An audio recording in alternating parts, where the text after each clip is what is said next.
Welcome to today's episode of Sassy Detectives. We're your hosts, Tori. and Ray. We are here to talk about anything and everything Nancy Drew, and today we'll be talking about the PC game Secret of the Old Clock. Roll the intro.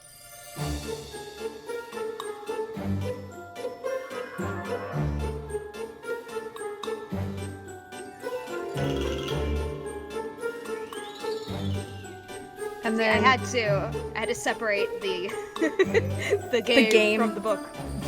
versus the book. They're very different, yeah.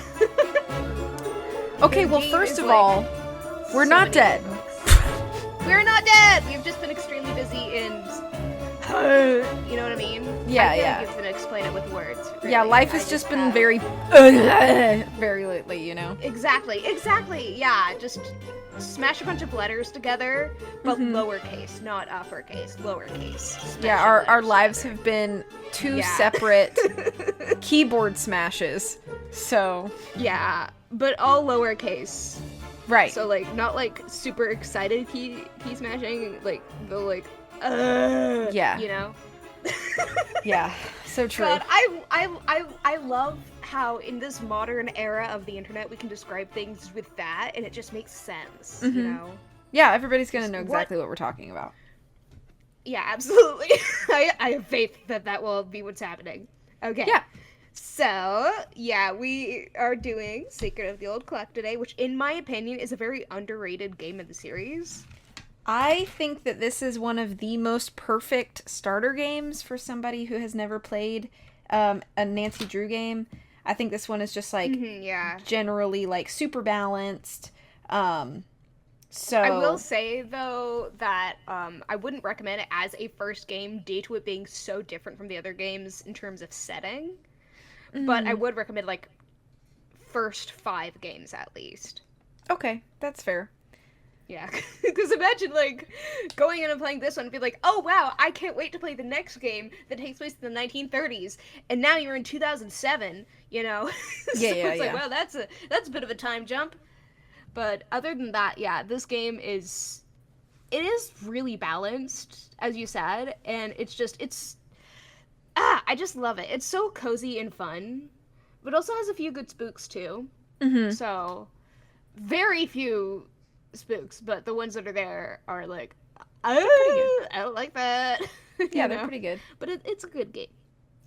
I think it's a very Alright, so which one of atmospheric us- game, and I know part of that It probably has to do with the is. fact that it's like a period piece, but I think overall it's a pretty atmospheric game. Oh, I am a sucker for anything that is like an immersive period piece. Like I love that stuff so much. Hence why I love this game.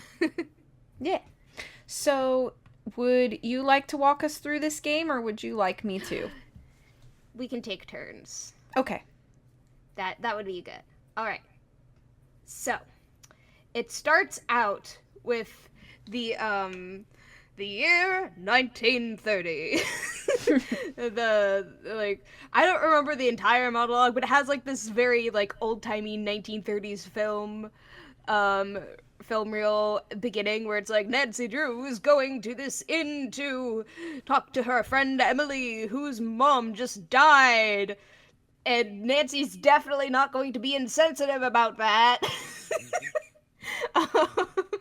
And then, you know, it just has this little cutscene of Nancy driving up to the inn and everything, and then she parks at the inn, and there's another car that's, like, leaving, but Nancy then goes and she parks in front of the inn, and it's super cute, you know, like, exactly what you think a place called Lilac Inn would look like. Yeah. And it's really cute. And so you go in, and you see the lady at the podium, and that is Emily. I mean, no, it's not Emily. It's Jane Willoughby, and I've always hated her because I didn't like her accent, and I didn't like her style. Well, I think if you have, I'm not going to tell you how to dress at all. I think everybody should have the freedom to dress how they like. However, if you have hair that's that bright red, not like ginger, not like strawberry blonde, but like red, and you're going to wear that color purple, it's just going to clash. It's just clashy. Yeah, like it just be prepared for your hair not to match the outfit. But here's like one of the real reasons why I have not really liked her, because when I was in middle school, I was in a production of Annie Jr. and I played Lily St. Regis. Are you Oh, familiar with Annie? I am very familiar with Okay, Annie. yes.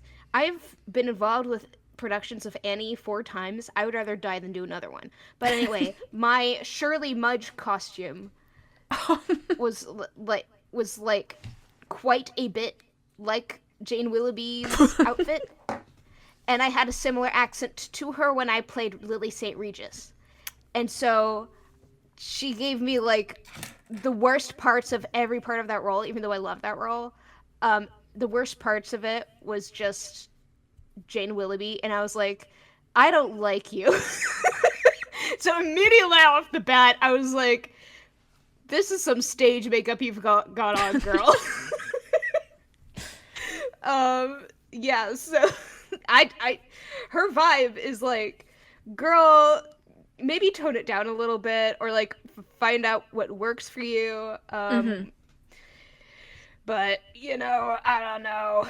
But on the other end of the spectrum, I guess I can respect her for like going all in on her own personal style, no matter how bad it is. Yeah. I can respect that, I guess. But anyway, you go in there and you talk to her, and and then Nancy's also like, "Oh, my dad wanted me to call him when I got here, and so you can go outside to the payphone and use your very few coins that you have on you because it's the 1930s and 5 cents is like $50.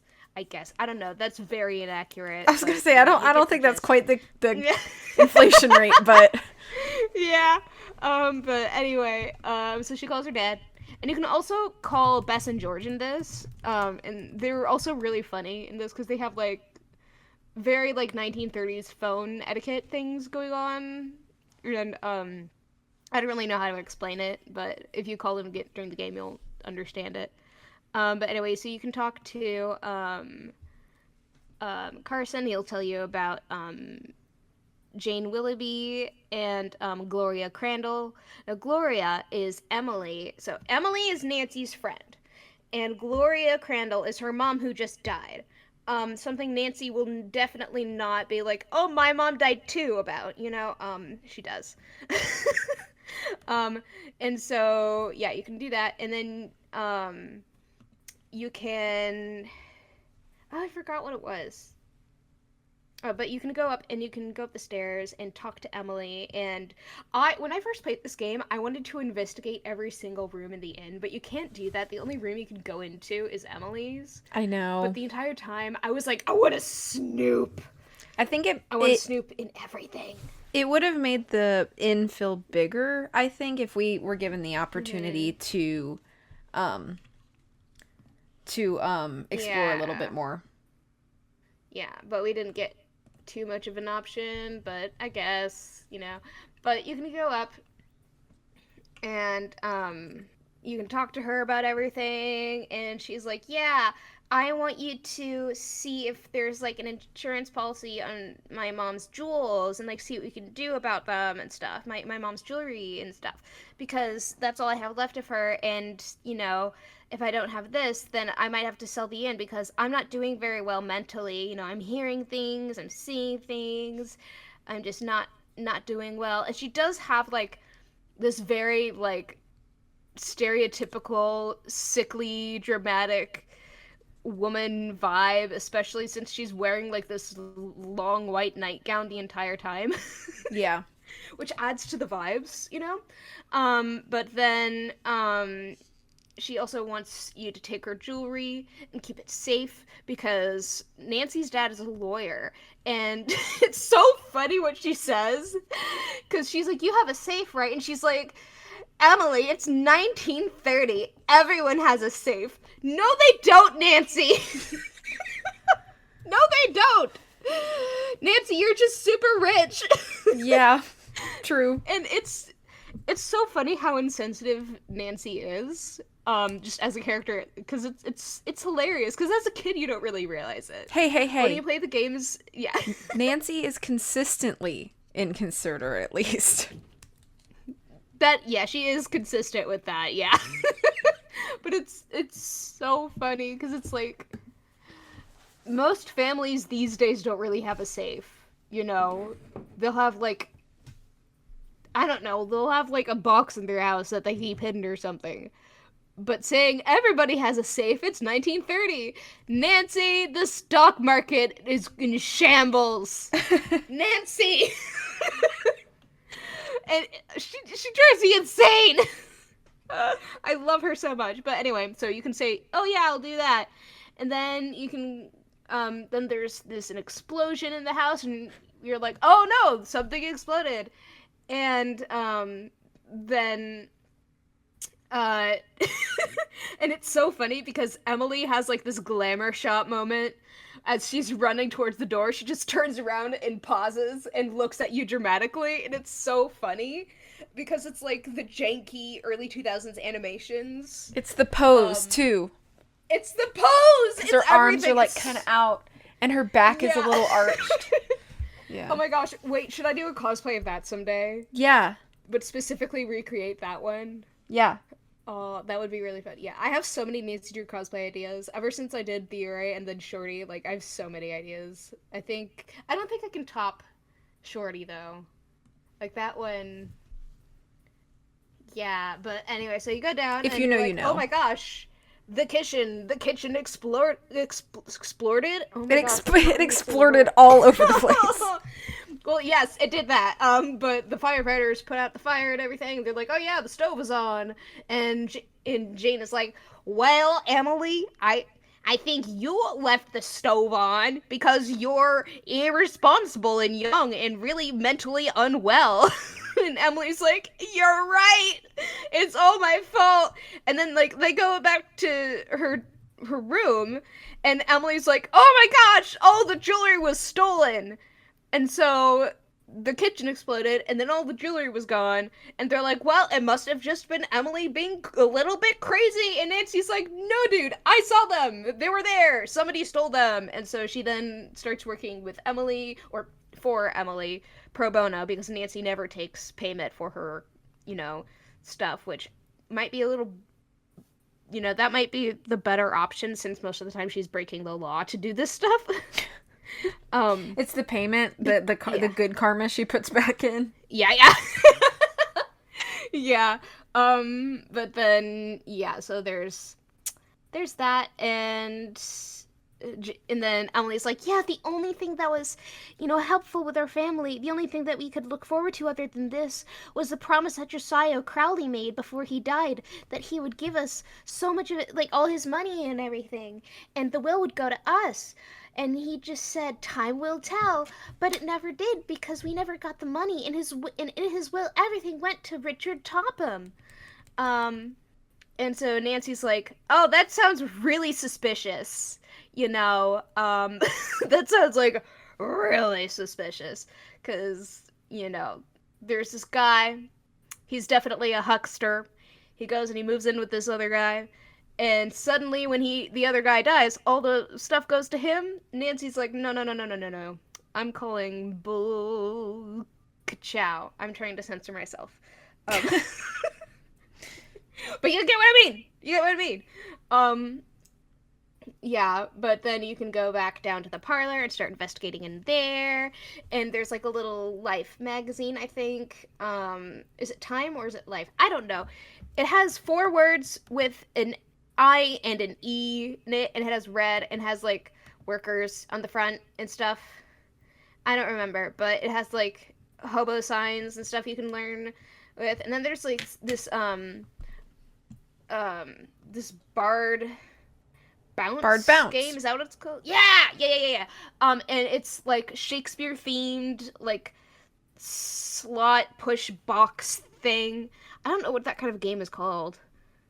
Where you have to push a box. I call it like the slidey match game. Yeah, the slidey match game.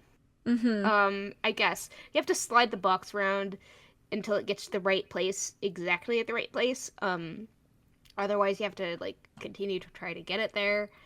But anyway, you do that, and after you win it, it doesn't give you a prize. It just has a little sign that says keen, and then it disappears. And you have no context to this at the point of the game, but it's there. And then there's also a clock in there, and it's a Like in little the puzzle, title. like in the title. And and Emily also had told you before that Josiah would look at the clock and be like, "Time will tell" about the will, and it's like, oh, that's not at all suspicious. So it's like this little the block movie puzzle, you know. Like, Have you? Okay, when I was a kid, I was obsessed with this one game that my parents got me. Kind of got me. It was a complicated homeschool thing, but it was Rush Hour, and it was basically a ton of these puzzles, and you'd have to solve them by moving cars out of the way. And that's basically what this is. yeah. I was a whiz at that game, by the way. Like, It's and also maybe playing the same Nancy kind of Drew puzzle after that's that? in Secret of Shadow Ranch, where you get the green bottle. And also the Captive Curse with that one with the gates, I think. Oh yeah, I forgot. Yeah, it's a good puzzle. Okay, I really Mm-hmm. like that puzzle. It's fun. Um, but yeah, you can get that, and inside there's a little mirror. And again, you get no context to this. So now you've solved two puzzles, and one of them just gives you a four-letter word, and the other one gives you a mirror. Who knows what we're gonna do with this at this point? But you can do all of these other stuff. And so you can also like go around in the around the inn and stuff, which is on the other side of the inn's area. There's a little golf course, or mini golf course, and it's really fun. And you can take Carson for a date there. He might get a little banged up, since he's a golf ball, but it'll be fun. It'll be an experience for him, especially if you get like the cool thing later in the game. But anyway, You can um, get par with your dad. yeah. Yeah, you can do that, but you do have to pay money to do it. But I will say, I do love the mini golf game so much. The mini golf mini game. It's funny because I feel um, like this is one of the most polarizing puzzles slash mini games that I've seen in people that I've seen play through or stream this game, like on YouTube or Twitch. Because I feel like if you have played the game before, like if it's not a blind playthrough, people are like, yeah, I love it. But then, like, you get somebody who's playing Old Clock for the first time, and they're like raging because yeah. the physics of it are so wonky. They are. They're so weird. And that was why when I played it the first time as a kid, I didn't like it. But then like the more I played it, the more like, wait, this is actually like so easy and I'm obsessed with Yeah. it now. Yeah. Um so that was that. But then you can also like go to Josiah's house, which is now Topham's school of whatever psychic stuff he's studying or whatever. There's a bunch of like old thingamajigs and thingamabobs and doodads inside. Like this, there's just a lot of weird stuff in there. There's also a gong that you can, hit.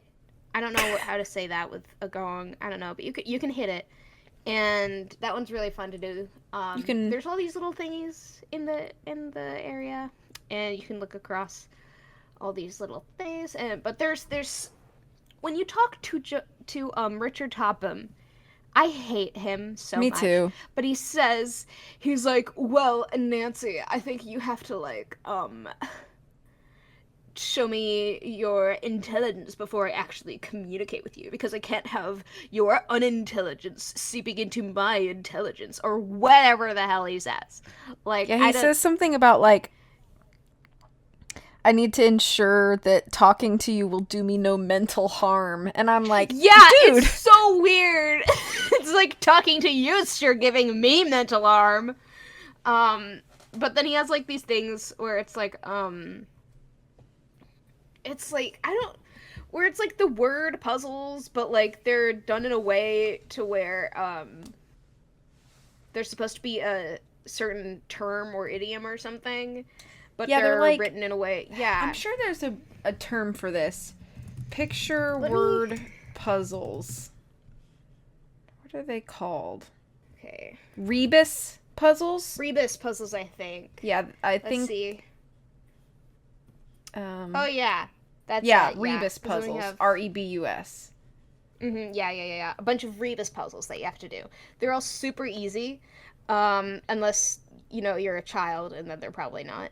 Um, or if you're not versed in, like, a lot of 1930s Phrases, terminology, I yeah. guess. Because, as I said, I had done Annie and stuff, and so I'd also read a lot of American Girl and everything, so I knew a lot of these phrases, I was just very familiar with them.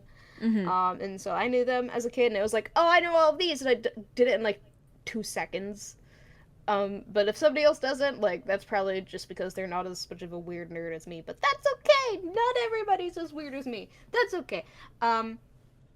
But then, yeah, and you can go around after, because before you actually look through stuff and start looking for clues, he's like, no, you have to pass my riddles 3 or something, whatever. I hate him. So you have to answer those questions, the Rebus puzzles. And then he allows you to do stuff, because otherwise you're doing him psychic harm or whatever.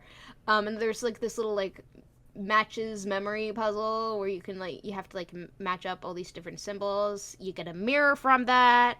There's this book that you find that says "Lest I Forget," and it is a bunch of stuff from Josiah Crowley's, and it says, "Ooh, there's a note about a lock on the carriage house, which was locked as you walked in, so you can't go in there." But then it says, it has 4 questions that have 4 little words as the answers, which is, what are you when you win bar to bounce? We already know this one. It's Keen. We finally have context to the really weird reward for that puzzle. What poet is the cat's meow? And then it has that one, like, you can find his favorite poetry book in Emily's room.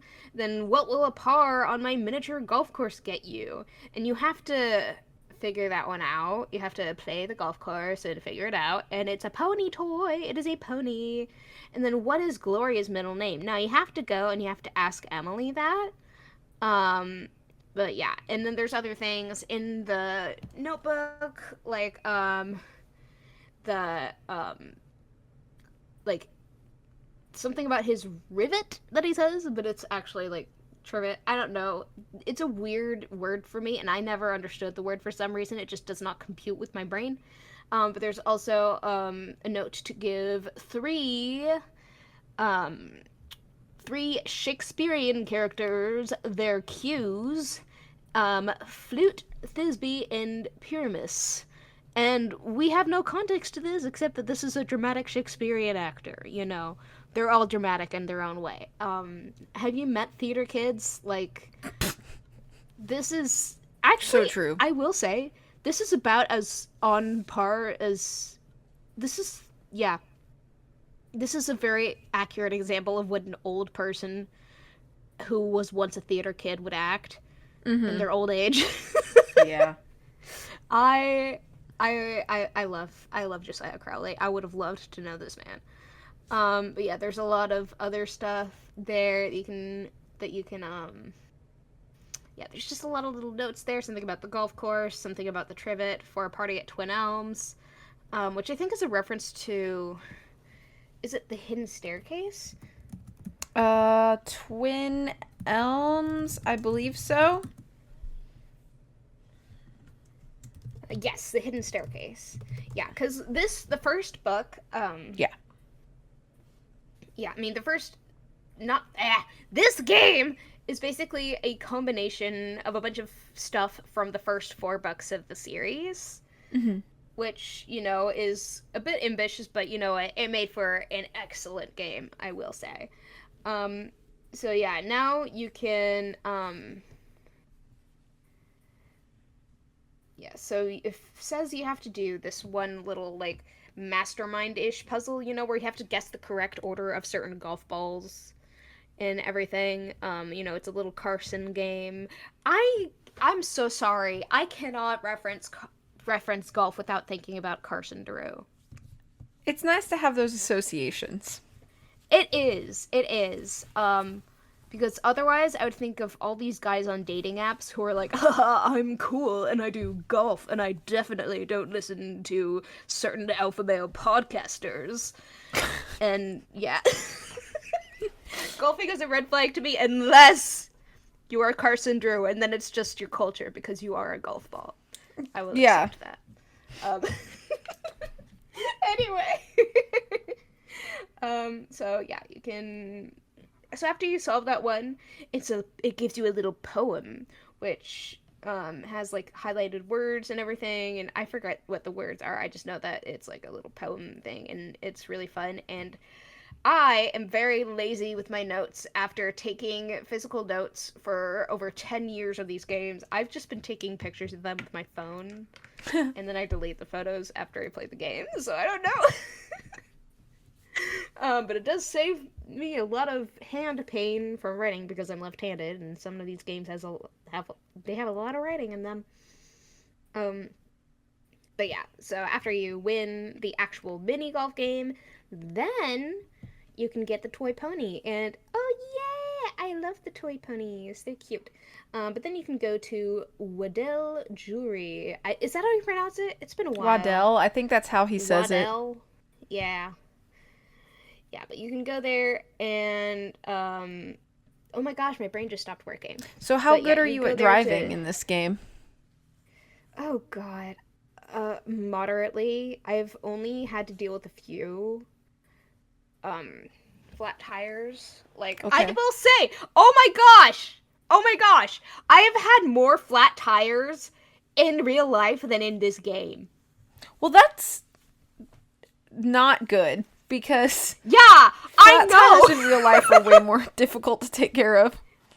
Yeah, I know. Girl, I have this curse, okay? The curse has not taken effect in a while, okay? I haven't had a flat tire in quite a while.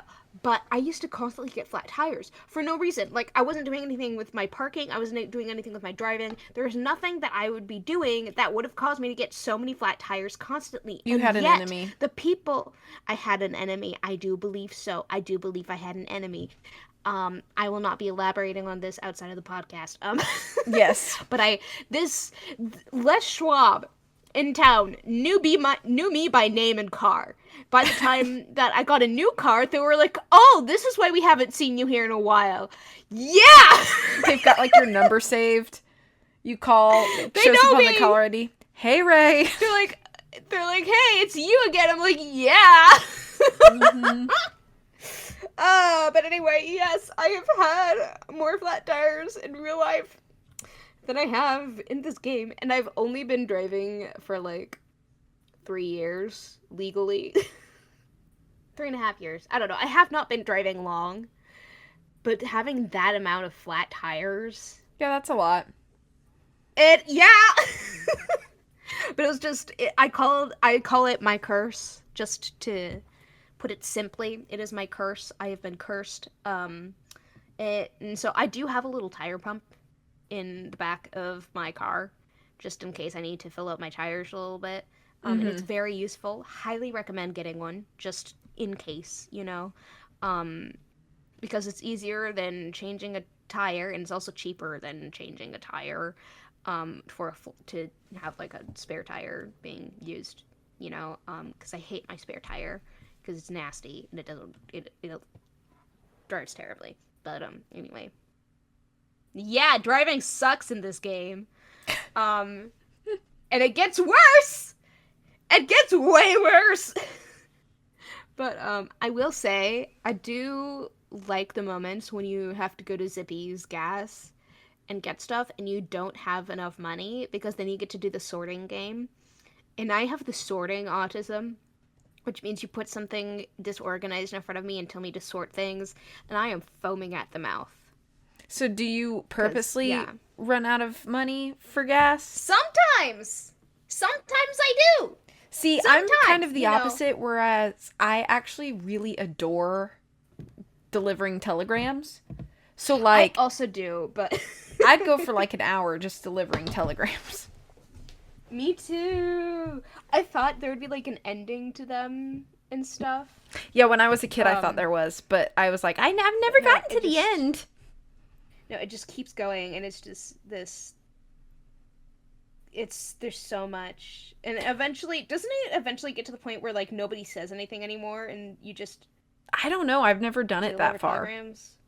Yeah, I would just do it so long. I don't remember if there's an ending to it. I might have to I consult. wonder what the record for longest telegrams delivering session is amongst the Maybe Nancy when Drew I when community. If anybody knows, if anybody maybe could clip me a video, I'd like to see what the longest telegram run yeah, in the Nancy Drew maybe community when I ever. start streaming, I could do that. Like I'll just be streaming and just be delivering telegrams for like 5 hours. Yeah. It's just like a Be the marathon stream, and Mr. it's like, Beast oh, of Ray hit yeah. 13 hours of telegrams. I'll be the Mr. Beast of delivering telegrams in Secret of the Old Clock, but without the capitalistic evil soul. Actually, I don't think Mr. Beast has a soul. I don't think he does. But I do, and I think I would suffer from all of those telegram deliveries. But I would do it for the Clue Crew. I would do so much for you guys. Not anything, but so much. We can deliver telegrams, because you need to. There's something you need to deliver for Carson or something, or pick up for Carson. I don't know. And then the guy's like, "Hey, do you want a job?" And Nancy's like, "Sure." It's like, Nancy, you're already doing something, but so she delivers the telegrams and stuff. And you can ask. So why the reason you go to the jewelry store is because when you are walking, we're transporting back in time to when we were at the inn. We were walking from the inn to Josiah Crowley's place. There's this breeze floating by, and there's a receipt that is going off, and it says like, there's an appraisal that you need to do, and it's like an appraisal of something, and so you're like, ooh, let's find this, whatever this is for, which is totally normal behavior, Nancy.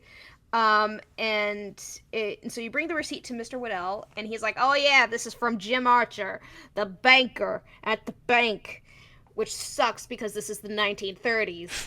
Um, and then he gives Nancy the key, if she pays him enough. For $1.50. Which is $1.50, yeah. Wow, what a steep price! What a steep Let's see what price. $1.50 in 1930 would be now. Oh, God. It's $29. So a $29 Oh my God. key is pretty expensive. That is, yeah, but it was an ornate fancy key, so Yeah. I guess there is that, but that is... Yeah, wow, that is a lot of money. Oh, I don't know if I would do that, Nancy. But then again, I'm not completely loaded like Nancy is. But yeah, you can go to talk to Mr. Archer, and you can talk about how he's having struggles financially, and he wants his wife to be happy, and he's just really sad. And you can also talk to him about the insurance on the insurance policy on the inn, and the insurance policy has lapsed, so there is no insurance on the inn, and so insurance won't cover like things being stolen and stuff, and they also won't cover the damages from a certain explosion that happened in the kitchen, which yikes. Yeah, that sucks. And then you can talk about how Mr. Archer, Jim Archer, honestly, he's such a sweet guy. Jim Archer's such a sweet guy. I like Mr. Archer. He's an all right guy. I usually don't like bankers, but this guy I trust. I would trust this guy with my stuff. But you can talk to him about stuff, and you can talk to him about Josiah Crowley. And he mentions, oh yeah, I ran into Josiah at the library once. He was reading a book about makeup. Funny that, And Jim and Josiah Crowley also told him about, like, oh, the time is right. And then you notice this fancy clock in his office, and you're like, gee, I wonder if Josiah gave that to you. And he's like, yeah, he did. But I also, there's also, on the wall. He has pictures. One of them is of a car, which is his car, and it looks a lot like the one that Nancy saw, but it isn't. And then the other one is an old woman with like fancy hair and a fan and everything. And she's like, "Oh, this is for my dearest Jim Archer, the ace in my hole, you know." Or no, oh my God, no, that sounds terrible. It wasn't that phrase. Like, I know. Rewind. I know. It wasn't that phrase. That phrase. No, what was it? My ace in the hole. Ace... God, chow!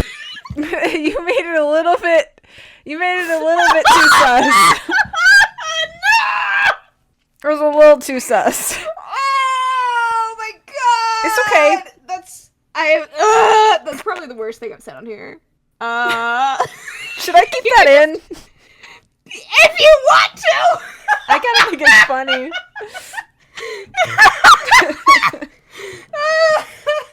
Anyway. But anyway, it's from... You ask who it's from, and he's like, "Oh, it's Clara Pickford, this old lady who'd come in. She took in quite a shine to me, and, you know, she would just call me that, you know."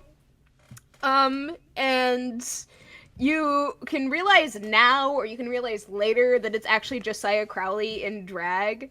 And I love Josiah Crowley so much. Because one, absolute total theater kid energy, and two, this man is walking around in drag just to, you know, set up his plans for the future and give people clues for his will and everything. You know, and I was thinking about... Honestly, yeah. Mrs. Archer, because Jim is married. He talks about his wife. Yeah. How does she feel about the fact that he's got a woman's portrait hanging on his office wall with a very, like very friendly very message? flirty, I'd be like, take that down. I think they probably were just like, "Oh, it's just this quirky, kindly old lady and everything." Yeah. It's like, no, that's Josiah, but you know. And I love him so much for it. He is a king, you know. I love him, but yeah. And if you have the key from Waddell's jewelry, you can use it on the clock in Jim Archer's office. I almost said Jim Office's Archer. Anyway, sure. Jim Archer's office. And can you guess what the clock puzzle gives you? Another mirror! Oh my God! I'm so surprised. That is a shocker. Yeah, but anyway, so after this, you can go back to the carriage house at the inn place, whatever, and you can put in the,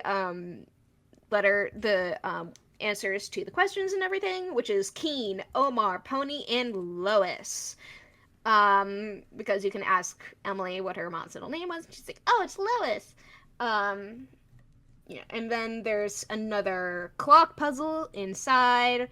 And oh my gosh, do you want to guess what this next clock puzzle gives you? I will guess.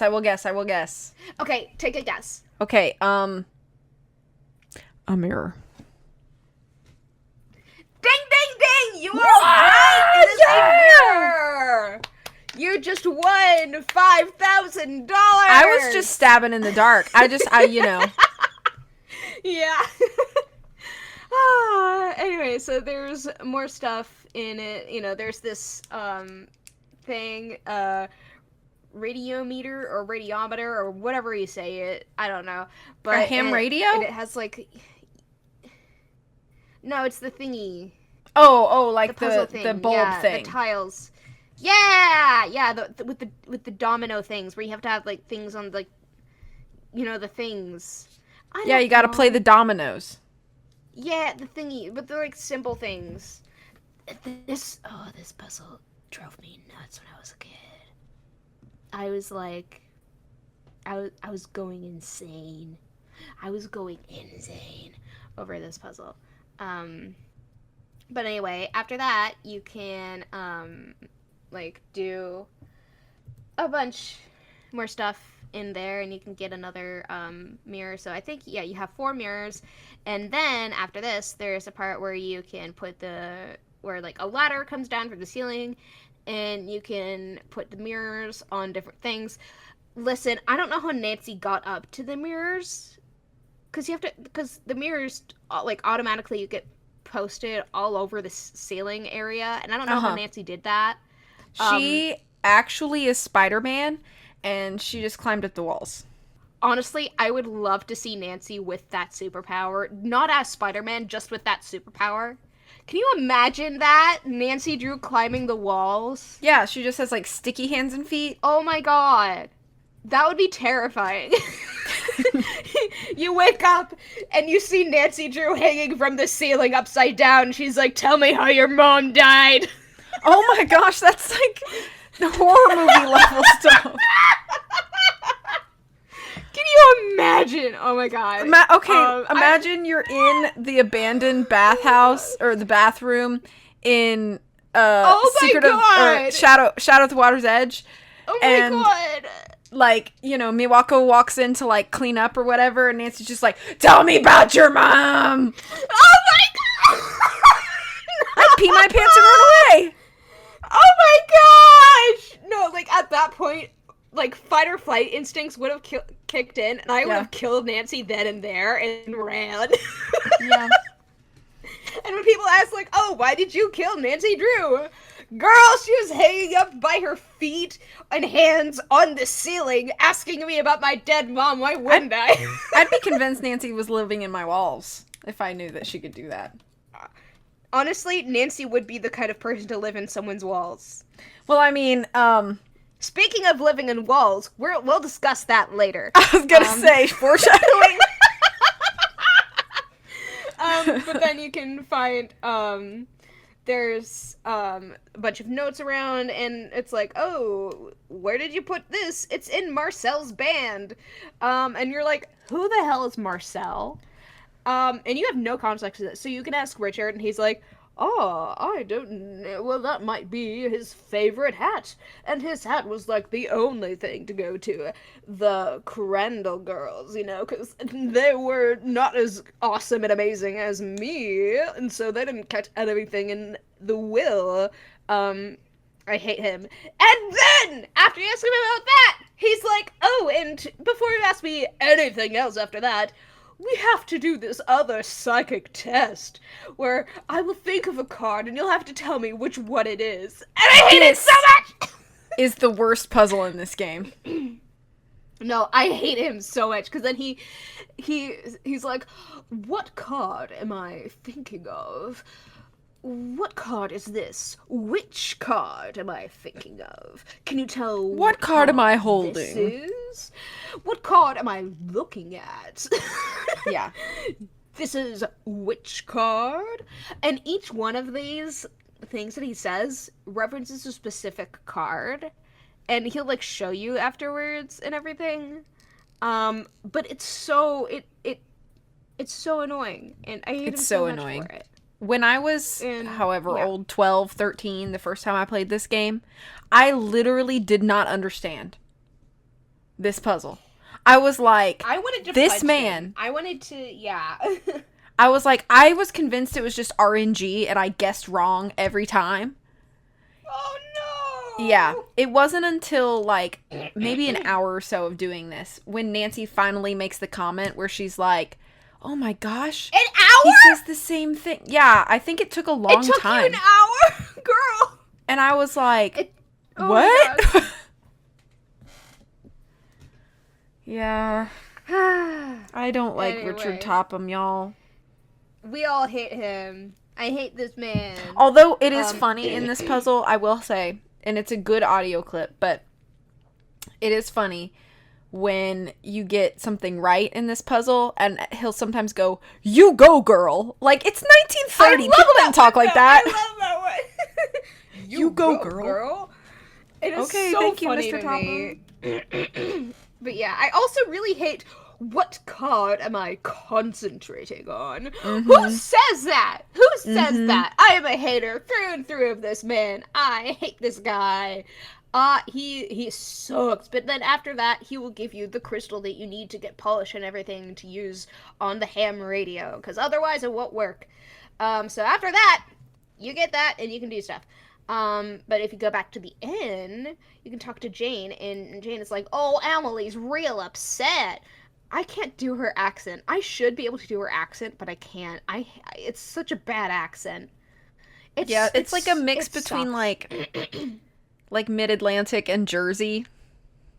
Yeah, like it's weird. Don't take any Um, wooden nickels. I yeah, every time I hear that phrase, because sometimes I will hear it just randomly somewhere else, and people are like, "Oh, because in the 1930s, but then I'll hear that phrase and I'll get like trauma from that, and I'll be like, "Oh my god, it's Jane Willoughby." Um, yeah, and it sucks. But then you can go to Emily, and she's like, "Nancy, the picture on the wall moved." And then you can talk to her about the will and saying, like, "Girl, the will is sus as hell. I don't think there's something right with that will. We need to get something done, you know?" And so you can, so you talk to her about that, and she's like, "Okay, well, good luck finding the will." And then you're like, "So there was also a safety deposit box key." And she's like, "I didn't know that." And then you can ask her, "Oh, so Richard said that you have Josiah's favorite hat, Marcel." And she's like, "Oh yeah, I do. It's in the bottom drawer of my window seat." And so you just, it is, for me, it feels really awkward because you're going right underneath Emily, who's just sitting there, and you're digging in the drawer underneath her, which I I feel is know. really awkward. And I always was like, "Okay, this is a little up close and personal." But then you can take the hat and you can find the key in it, It's and like it's like, it "Ooh, feels like if somebody was yay!" like, "Yeah, I have what you need, and it's in my pocket of the pants I'm wearing right now. Go ahead and reach in and get it." And you're like, "Excuse me." I'm sorry, that just sounds really funny now. You know what I mean, though? Like it feels like that. Yeah, It's like, I I feel like I'm do. invading your privacy and personal space. I mean, you are playing it as Nancy, so I don't think True. Nancy would, because it's it's Nancy. She's got some I guess it's issues. to be expected. But anyway, so you can get that, and then you can look at the picture on the wall, and you can see that it is crooked. That is suspicious. Anyway, so after that, you can go down to the parlor, and you can go in there, and you see something really weird about the curtain and the little window, not window, but like wall chair seat thing. And then you can like move aside the curtain. You find out that the little knob on on like the one side of it, it like turns and it opens up a secret passageway. Yes! I love secret passageways so much. Secret Like, tunnel. Anyway. secret tunnel. Secret tunnel. But anyway, so so you can go in there and you can like find a few things like this little piggy bank that has a bunch of pennies and stuff. It's And it's got a like, dollar. yay, a whole dollar! You know Mm-hmm. that is so much money. To Nancy's loaded ass. Oh my god, that also sounds wrong. I'm so sorry. I was just mentioning how she's super rich Yeah. and she doesn't need all this money. But Mm-hmm. wait. She is super rich, but she never travels with enough money. She either travels with like $5 in her wallet in a modern day setting or with no money at all, and she just expects things to be happy. Yeah, it's a problem. Like Nancy, I love her, but yeah, that she's got some issues. But anyway, so then we get to this one place where it's one of those like little tile arranging puzzles, and it's really cool, and it forms this creepy's corner, and I it has have like this a dude in a I have a graveyard. memory with this puzzle, and it was watching a friend of mine stream this, and Ooh. she was putting it together, and she was getting so confused by the letters, and she kept arranging them so they said corners creepy, and she was like, I don't understand. Oh no! No! Or Oh. corny's creeper or something. I don't remember. It was so funny though. Yeah. Oh, that would have been so sad. I always get like there's this one gravestone that I always get messed up every single time. Like these two that I like switch. Or there's it's either the two that I switch or there's one that I always have like upside down or something. I don't know. but it's like it drives me nuts, and every time it happens. But if you do that, you get a little phonograph record, a little vinyl, as they say, as the kids say these days. Um, and it's, Creepy's Corner and everything. And Nancy just has this vinyl record in her inventory. Another really weird thing to have in her inventory. And you can um, climb up the ladder on the other end. But you realize Richard Topham is out, and you don't think it would be a really good idea to go into his house from a secret passageway in the floor while he's doing work stuff, while he's there. And so, because that would be really weird. And, like, we've seen it in the games before when somebody's walked through a secret passage door to somebody else and they're just like, what are you doing in my house, we've seen that before. So we're not going to do that right now. So we go back through the inn, and we're back inside the inn and everything, and then you can talk to Mr. Waddell to get the jewelry, to get the little quartz thing cut down so it's like all polished, and for the to make a blank for the radio, the ham radio. And he's like, okay, well, you gotta cough up $2 as payment, kid. And so you either have that money or you don't. Also, there's this one, so after this, in this area, you can go to, Mrs. Sheldon at Twin Elms. And, you can go on this wild goose chase where you have to do a million errands for a million different people. So you start out at Mrs. Sheldon at Twin Elms, and she's like, oh, I don't have it, dear. Or like she oh, there's something. Yeah, it's a like, big fetch quest. So like, yeah, so Mrs. Sheldon is like, oh no, I don't have it. I gave it to I need my bridge cards from Miss Jakowski. Yeah, she's like, oh, I'll give it to you, but I need this first before I give it to you. Yeah. And so you need to get the bridge cards from Miss Jakowski at Titusville Telco. Miss Jakowski is also my favorite character in this. I love her so much. Like, you never see her, but you hear her, and that's all you need. And she's like, oh, I can't give that to you right now, but I need the raffle tickets for Mrs. O'Shea at the orphanage, and then you can go to Mrs. O'Shea at the Turner Home for Children, and she has this amazing line where she's like, of course it tastes bad, Clarence. It's a pine cone. And I love it so much, but... So you talk to her, and she's like, oh, I would love to do that, but right now we really need to get toys for the children.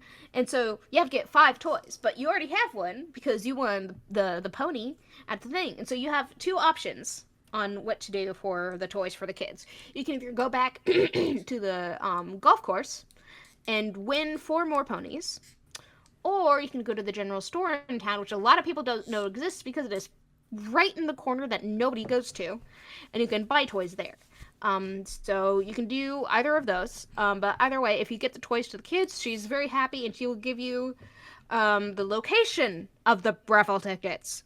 Because she doesn't have them either. So you have to go to Phelps Print Shop. Which really, this whole thing is frustrating because nobody is ever really upfront with you before asking you for a favor. They're just like, oh, free labor. And then you do what they ask, and then they're like, by the way, I don't actually have them. And you're like, what the flip?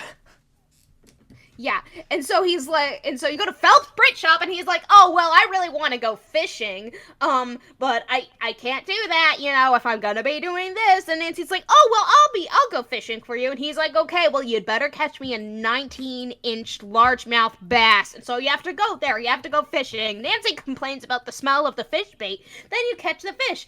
Nancy complains about the smell of the fish, because it's gross, and it's getting hot in her car, and it's nasty. And so she gives it back to him. She gives him the 19-inch largemouth bass. He gives her the raffle tickets. You give the raffle tickets to Miss Jakowski. And you get the bridge cards. And you take the bridge cards to Mrs. Sheldon. And you get the trivet. And finally, You are done. Yay! So Also, that is the end of that. don't forget that sometime before or after this fetch quest, you can also go to the bank and talk to Mr. Archer about the key from Josiah's hat, and he won't open the safe deposit box, even though it's literally his job to, until you sew a dress for his wife. Yeah! I mean, I guess since you're not the person who owns the box, you know, you don't have the right to it and everything. I But, guess you know, so. he's kind of dead, I guess. I don't know. But you have to sew his wife a dress, even though you don't know how to sew. Which I will say, not the best idea, but, you know, it's the 1930s. Everybody's poor, except for Nancy. But there's that. And maybe So Mr. you Waddell, just because have... he'd be charging crazy prices. Oh, yeah, you know, he's like, oh, here, cough up $2 whole. $2 whole. Oh my god. Anyway, but then you can, do all that. Oh, what's the, oh, so I do want to talk about the references that you can find within the telegrams puzzle with everything, or mini game, I guess, or you just deliver telegrams and stuff.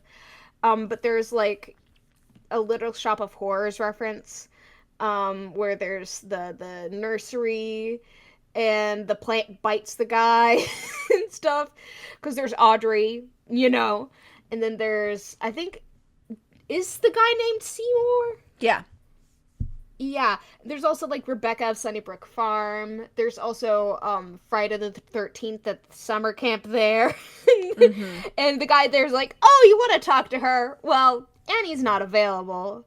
Isn't it Annie or something? I think Something so, name? and the guy's name is Yeah. Jason. Yeah. Yeah. It's like, wow, that's not at all suspicious. And then there's also the people at the train tracks and stuff. I forgot their names, but they always have, it's like Mo and Joe at the end of their names or something. Willie Joe or something. Mm-hmm. And yeah, they're fun. And what else? There's a few others, I think. Um there's like, "Oh, do you want tips? Oh, here, I can give you a tip. It's a nail." And Nancy's like, "Oh, that's definitely not going to give me tetanus. That's nice." Uh, I think, like, when you and go to like, the dairy farm, they're like, here's a glass of milk for a tip. yeah, and it's like, that's not a, no, I don't want that. I don't want that. Your You sister would be all know, about that. she would. She Milk would. fiend. She recently did play this game, and she did tell me she would do that. Yeah. She was begging me to get on, to let me onto my computer so she could play that game specifically. I bet her calcium levels are amazing. She has insane calcium levels, but she has very low sodium. So, yeah. I don't know if that has anything to do with the milk. All I know is that it causes her to put salt on her already salted tater tots when we go to diners. And so I will go over and I will go to steal a tater tot of hers, and it will be salty as hell. And I'll be like, "Why do you do this?" And she's like, "'Cause I'm low in sodium, girl. I have to." And I'm like, that is torture. Anyway, so these are terrible customers. I mean, not terrible. Yeah, terrible customers. Because they're like, "Oh, I'll give you a tip. Here, it's a random thing I found inside my house." Ah! You know? Like, Yeah. that sucks. That sucks. But it is the fastest way to get money. Anyway. Anyway, so then you can talk to Jane about sewing, because Jane and Gloria, Emily's mom, since Jane and Gloria were besties, they had a sewing dress shop that they used to run, and she was super into sewing and everything. And Jane's like, "Oh, I don't know about sewing right now, kid. But there is a like, I don't know if I can do it right now. You know, I haven't sewn in a long time. I don't know if I can do it. But you know, we have a sewing machine, so you could do it if you want. You know, you can get." You can get the needle and everything. I'll give you the needle. But you do have to ask Emily for permission to use it, because it was her mom's. And so yeah, you get that all right, and you do the really really wait, no, you can't sew it because she doesn't give you the needle. Yeah, no Because needle. she lost the box. She lost the box, and she's like, "Oh, but I need to have the pies all arranged for the delivery today." So you have to arrange all the pies because Lilac Inn is famous for their pies, which is a little bit complicated now that the kitchen exploded. Um, so we don't have a kitchen anymore. But we do have pies. I don't know if that's a thing, but I also don't know who is making the pies because as far as we know, there are two employees, and neither of them are in the kitchen. Maybe they Neither of them have have a been in the secret pie kitchen. man that we don't see. That would have been nice to include, I think. Yeah, I want But to yeah, talk to the so pie man. so then you can do the pie thing, and then you go back inside the inn, and Jane isn't there, and so you can Ooh. snoop in her podium or whatever it is. It isn't a Yeah, it's like a podium, podium. is it? Yeah, yeah, but you can go in there and you look at her stuff and you're like, ooh, look at all this stuff.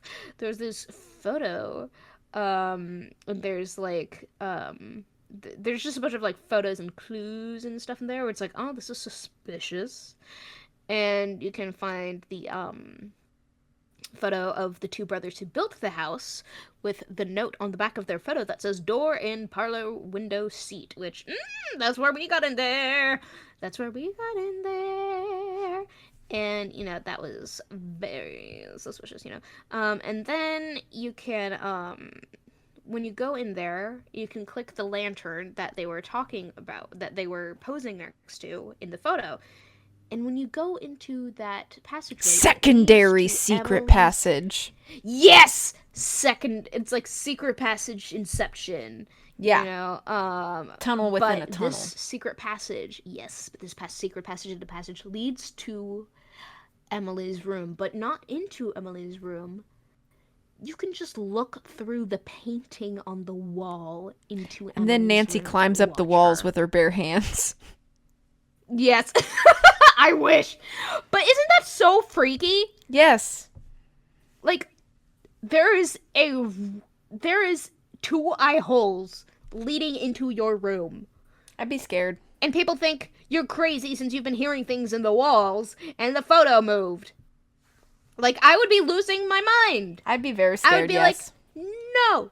At that point, I would get an axe and start chopping into that wall. And whoever's behind there, that isn't my fault. Okay? You're the one who chose to peep in on my personal life, You're right. like that's your fault. Anyway, yeah. But then you can go back and Jane's there again. And Jane's like, "Oh, I got the sewing box and here's the needle." And then you're like, "Hey, so I found like a little secret passageway thing in your podium. Yeah, I snooped." And Jane's like, "Oh, well, I just had that. It's a coincidence. I don't buy it." And then you find out that Emily went to town, which is, to me, it was always really weird since Emily was always like way too like whimsy. I don't know, like whimsy. I don't know the word for it, but like not well enough to go into town or something. I don't know. But then you could go up to Emily's room and snoop around and stuff, and then you can sew the dress. And that is probably the worst mini game in this whole game because it's so complicated and it's really hard to do It's with the very, trackpad, like, which is what I have right finicky. now. It is so finicky, and I hate it. And it's nothing at all like real sewing, and it drives me insane. Um, but anyway, so yeah, and there's also so you can snoop under the drawer because when she was in there and you were looking in there when she was sitting right on top of it, as we said, super awkward. You couldn't snoop because somehow it's rude to snoop now. But I mean, yeah, I don't know. It's a weird situation, Nancy, but you can snoop in there now, and you find a little letter from Josiah to Gloria, and he's like, "I mean this from the bottom of my heart. You are a kind lady who sparkles like gold water and makes me think that the sky's the limit." Which is definitely a code sentence if I ever heard one. But yeah, but then you can go take the you look at the phonograph and then you put it on the thing and it has a bunch of these like sound effects that go along with a really weird story. And you realize, oh, these sound effects, they are little symbols on the trivet. And so the trivet is now like a key to a code or something. And then you remember the book, lest I forget. The decoder is in the trivet, two to the right. Ooh! Do you We got enjoy something! do you listen to the Creepy's Corner, or do you just skip it? I skip it. I write down the sound effects and the subtitles, and I skip it because it takes so long. I actually really enjoy it. I think it's so funny. My favorite line in the whole narration is when the guy goes, "Step away from that bottle of warthog potion." I know, it is really funny. I will say, it is funny. However, it does take so long to get through it. If I'm trying to do just a speedy run, I won't listen to it, which is usually what I'm doing. But then you, what was, oh yeah. So now that you have the dress, you can go back to the bank. And the bank, you have the safety deposit box key. And so you can go to Mr. Archer, and he's like, oh, you have the dress, and I have the deposit box key. Let's go open it. And then you find a journal with the code, with the little code thingy to get in. And it's like, oh no, what is the code? I really wish we had something that literally just told us what the code was. Which is the Creepy's Corner record and the trivet. And so you type out the corresponding letters, which are GOODFELLOW, Goodfellow. And then you open the journal, and it has a bunch of instructions on how to contact people with the ham radio. And so you can go back to the carriage house, and you can talk to people on the ham radio. And so, yeah, you have to figure out what their codes are, because each one of them has a code word that gives you a certain phrase. And, they won't talk to you unless you give them that specific code phrase. And so that sucks. But then you have to give them, well, they're cues, as he said it, because he's a thespian. And so you go to them, and for flute, you tell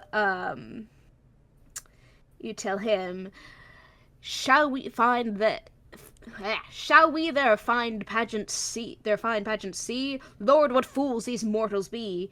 And he says, leave by road when honor is in, because then there will be thieves about. Which, like, that doesn't sound very Shakespearean at all, like the cue was, so. And then you can talk to Thisbe, and you tell her, if we shadows have offended, think but this and all is mended, that you have but slumbered here while these visions did appear.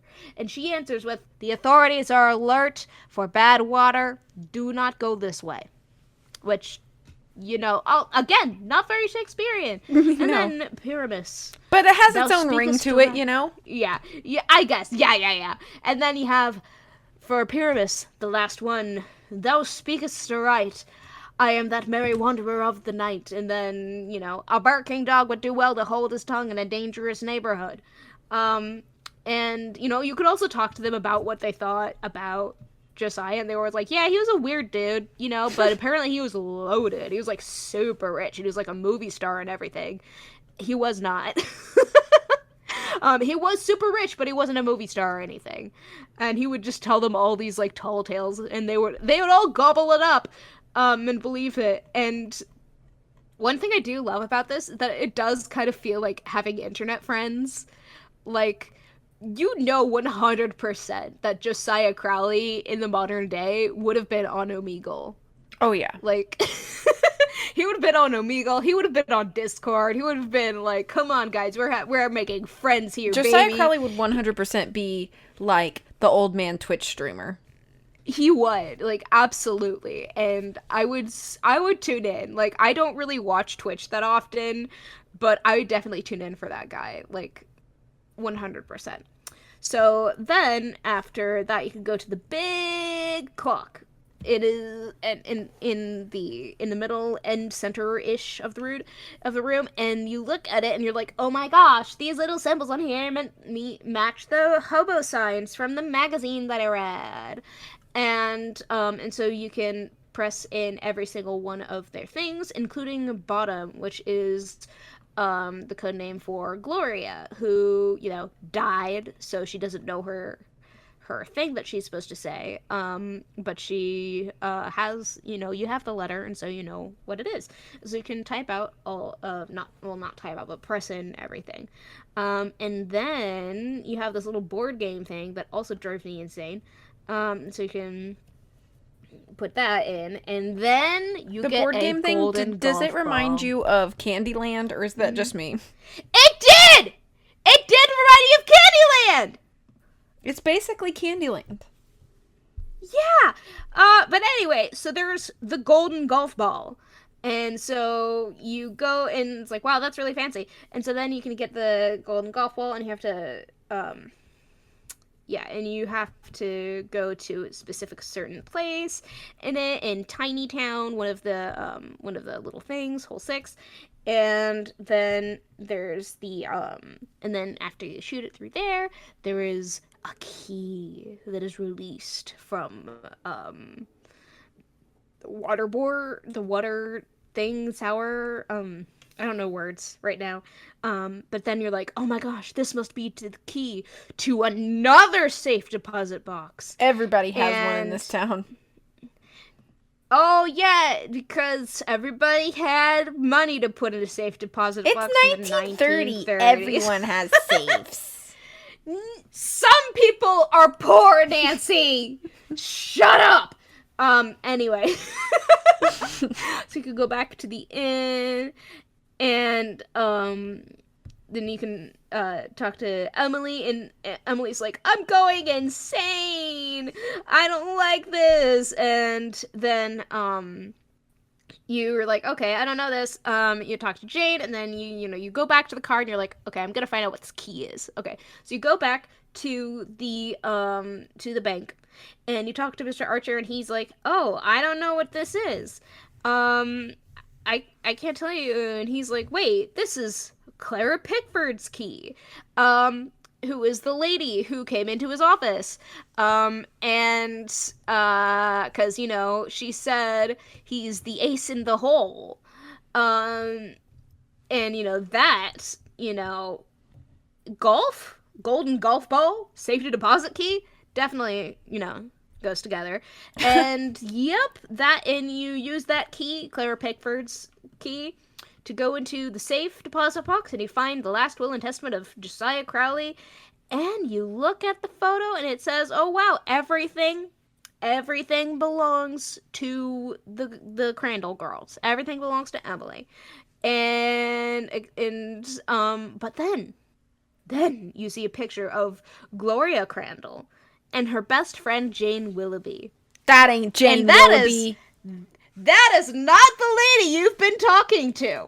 She lied. No, you have no idea who this lady is, because you're like, hold up. Because the last time Emily saw her, she was like 3 or something. So obviously she's not going to remember what she looks like, and she hadn't been nobody else knew her around town, and so nobody could vouch for the fact that this was actually Jane Willoughby. And so you're like, okay, I need to confront this lady. And so you go back to the inn, and you drive alongside her as she's pulling out, and she's like, out of the way, sister, or something like that. I don't know. And then you have a car chase! A car chase. You have it is the worst car chase ever, and I hate it so much. I love the music, though. I freaking love the music during the car chase. The music is really fun. I just hate it so much. But eventually, you are chasing her in her car, and you chase her down to the state line, where there's a train crossing, and so she can't go, and then she crashes into a ton of pies from the pie delivery, and she's like, oh, I hate this, this sucks.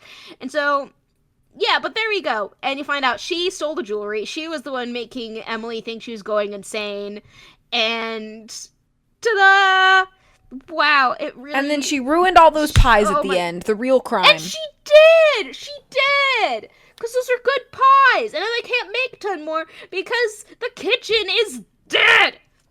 Yeah. Well, anyway, so there's that. That's the mystery. And it is, we did it. And it's done. And we also found out that her name is actually Marion Aborn, and she's a con artist. So, which, like, I think we could have gathered the con artist part, but, you know. But yay! That is the mystery, and it is so much fun and such a classic, honestly. Yeah. So, how do you feel? So, we talked about the plot and the mystery.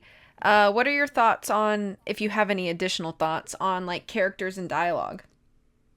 I think the strongest character in the game is the one that's not there, which is Josiah Crowley. I think he's just such, like, he's always there, you know, but he's, like, you know, dead, so it can't be. But his influence is everywhere, and, you know, he's just such a fun character to, like, read and learn about in the game. And I think he's my favorite. The other characters are pretty weak for me. Mm-hmm. Like, I feel like the character that I like the most is probably, Jim Archer. Yeah. But, like, Emily, there's not much there, but then she's also being, like, gaslighted into believing she's crazy, I guess. Yeah. And then there's also Jane / Marion, who I hate. And then there's also Richard Topham, and we've discussed my feelings on that man. Yeah. Then there are a lot of, like, cameo characters. Not like cameo, but, like, really tiny characters from the Telegram puzzles and stuff, and those are pretty fun. Yeah, and the fetch quests and stuff.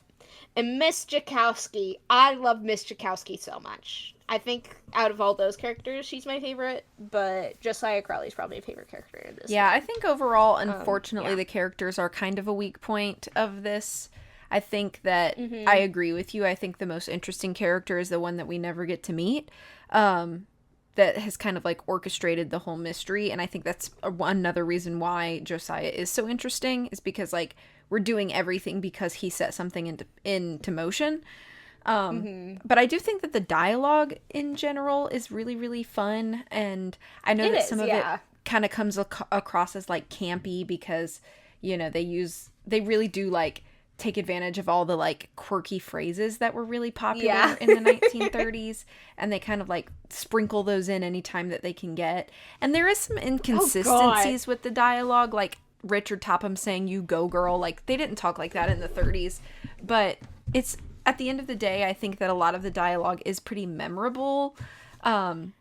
So even if it's like, right now, I'm just thinking, like, how we're like, oh, all those little phrases that they used back in the day, and I'm just thinking of, like, 50 years in the future, people would be like, oh, yeah, fit check, like they said back in the olden days or something, and I'd be like, oh my god.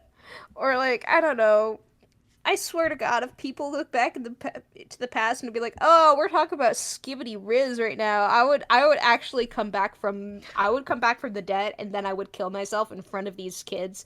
Man, that guy had such an aura loss.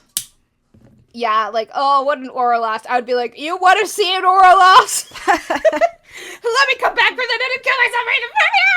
And change the trajectory of your life forever. Anyway, but yeah, I did love that. Yeah.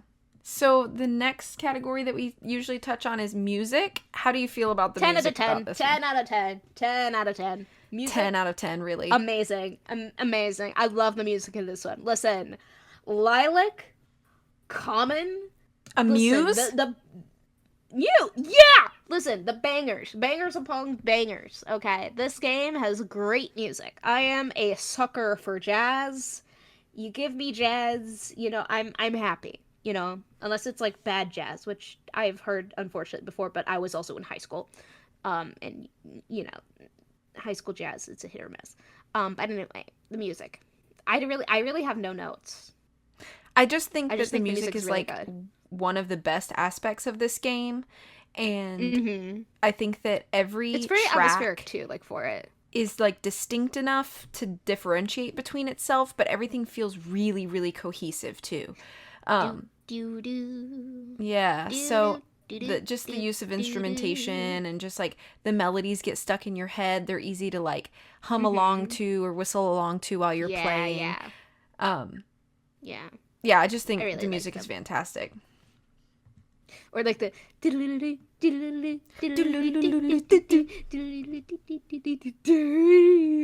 I know, I love it. Yeah, but anyway, the music is so much fun and adds a lot to the mystery and the story and everything. And the setting. Puzzles? Slade. Yeah. I don't think there's a puzzle that I really hate. Except for that one Richard Hoppa one, but I think I just hate him as a person. Yeah. That kind of crosses totally over. So, yeah. Even as a kid, I wanted to crawl through my computer screen and punch him in the face. I think that one thing that's so nice about this game and its puzzles is that nothing feels so difficult that it's frustrating, but it's also not like handed to you on a silver platter. So, I think it's like a good, I touched on this at the beginning, but like, I think it's a good balance. It's good for younger audiences. It's still challenging enough for older audiences. There's enough different kinds of puzzles. It's like, nobody really loves a long fetch quest, but there's really only one long fetch quest. If all puzzles were like that, then we'd get really sick of them. But we get like one or two of each like kind of puzzle that you could see in an adventure game like this. And so nothing feels like super tired by the end. Yeah, and I also have no place to speak on fetch quests because I play Bethesda games, so... Valid. Yeah! The amount of times I've just had to grab random things for people in games. They're like, oh, find this for me, and I'm like, fine, give me 3 gold, please. Yeah. Yeah. Okay, so the last category that we talk about is atmosphere and setting. Slade the Boots, house down, Houston, I'm deceased. Wait, say that again. I said it wrong. Slay the house, boots down, Houston, I'm deceased. Oh, okay. Yes. It's good. Yeah, it's good. Rip Josiah Crowley, you would have slayed on RuPaul's Drag Race. Oh my gosh. I do think that this game is really good, and it is very different than every other game in the series since it's the only one that takes place in the past. But I think that it was kind of an ambitious thing to try to literally put Nancy back in her roots and put her back in her original time period. But I think they really pulled it off well, and it still felt enough like a Nancy Drew game to be playable by fans of the series. It's not like it feels so far removed that you're like, what the heck am I playing? But it's also a really nice nod to people who are fans of the original Yellowback books, I think, and to be able to have like familiar character names and familiar locations from some of those classic books. I think if you grew up reading the books first, it's a really nice nod to those fans. And I think it's also a really nice nod to Nancy's legacy in general. Nancy Drew has been a character, like a strong female character in media for almost 100 years now, 95 years this year, and I think that that's something to be celebrated. So I'm really happy that they took the opportunity to put her into her original setting and still make it really fun and accessible for like modern fans. Yeah, I did. I really like this game. I just think it's very heavy on the nostalgia, but like rightfully so, Like I don't think this game would have worked if it didn't rely so much on people already being nostalgic for Nancy Drew, I guess. Yeah, I think so. Yeah. Well, anyway, shall we give it our overall rank? Yeah, go ahead. I think for this game, 7.5 out of 10. I am right with you, I think. Yeah. This game is my 14th out of 34. So it's still in the top half for me. And like 14th, you think, oh, wow, that's like not really that great. But like comparatively, like it is pretty good. I think that kind of like we discussed earlier, like the characters are kind of a weak point. And I think that it's not the strongest story that we have. but it's really fun and it's really nicely replayable. And again, I think it's a good one for a new fan of the series to play kind of early in their adventure if they're not going to play them through chronologically. This is a nice one to kind of tackle near the beginning of your Nancy Drew play journey. Yeah. All right. Well, do you have any additional thoughts? I really wish I got to meet Josiah Crowley. He seems like a really nice guy. Yeah. And I like that he did keep his word, like he said he would. He did! In the end. He did. I miss him. I didn't even know him and I miss him. But, you know. I want to eat pie with Josiah at the Lilac Inn. See you next time, I guess. Yeah, thanks for being patient and waiting for us to return. Yeah.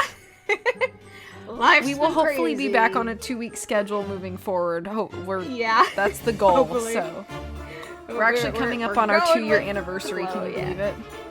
Oh my god, that's so much. I'm happy about that. That's cool. Yeah. All right. Well, see you later, everybody. Thanks for listening. Bye-bye. Bye.